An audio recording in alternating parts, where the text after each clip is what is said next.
আর এই সাদা শাড়ির কথা যে বলছো, আমার মনে হয় হোয়াইট ইজ আ কালার এবং সেটা সবার পরা উচিত, কারণ আমারই এক্স্যাক্টলি তাই। প্রথমেই বলো তোমার চরিত্রটা সম্পর্কে একটু বলো। চরিত্রের সম্পর্কে যেটা বলবো হচ্ছে কি, এটি ম্যাচিওর চরিত্র, এটি সিঙ্গেল ফাদারের চরিত্র আর ভীষণ সিম্পল চরিত্র।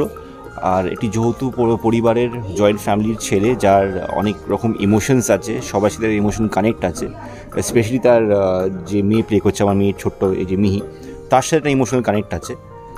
আর এর চেয়ে বেশি জানতে হলে তো দেখতে হবে দ্বিতীয় বসন্ত। বাচ্চাকে সামলাচ্ছ কিভাবে সেটা সারাদিন?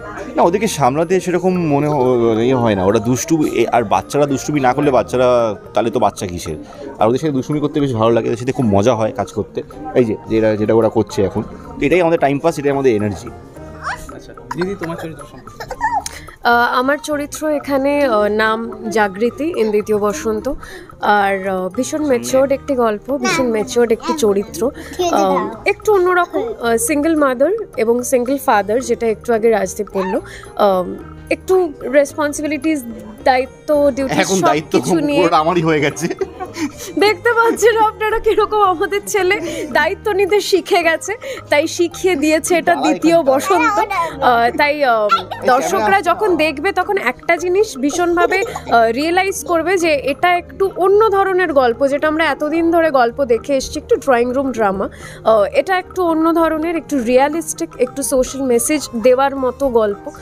তাই আমার মনে হয় মানে 1% অফ দ্য সোসাইটিও যদি আমরা একটু চেঞ্জ করতে পারি চিন্তা ভাবনা, তাহলে সেটাই সার্থক বলে আমার মনে হয়।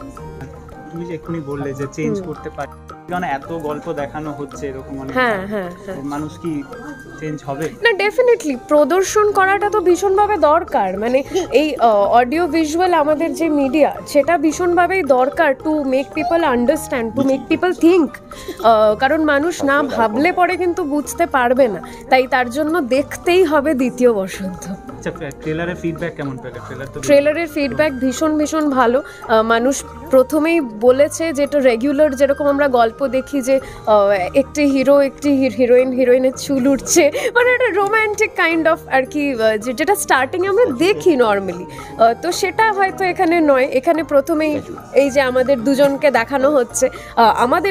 দেখানো হচ্ছে, তো এটা একটু ডিফারেন্ট। দিদি, আমরা 2020 আসছি, মানে আছি এখন 2024 আসছি, কিন্তু এখনো সিঙ্গেল প্যারেন্ট, মানে আমাদের যদি কোনো মানে মারা যায় তার স্বামী বা স্বামী বলতে গেলে সাদা শাড়ি যদি না পরে তাতেও কথা ওঠে।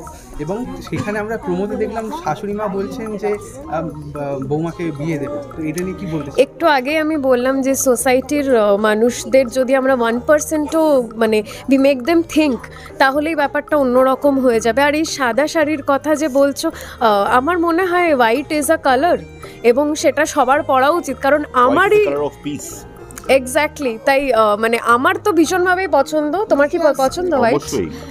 তো হোয়াইট তো একটা কালারই, সেটা সবাই পরতে পারে এবং সবাইকে পরলে ভালোও লাগে। তো আমাদের কালার ডিফারেন্সিয়েট ওই সেরকমভাবে ভাবাটা কিন্তু উচিত নয়। তো আস্তে আস্তে মানুষের মাথায় সেটা ঢুকছে এবং চিন্তাভাবনা আমরা বদলাতে পারছি বলে আমার মনে হয় থ্রু অডিও ভিজুয়াল। এবং দ্বিতীয় বসন্তও আরেকটি সিরিয়াল এরকম, যেটা দেখলে মানুষ বুঝতে পারবে যে maybe things could be different.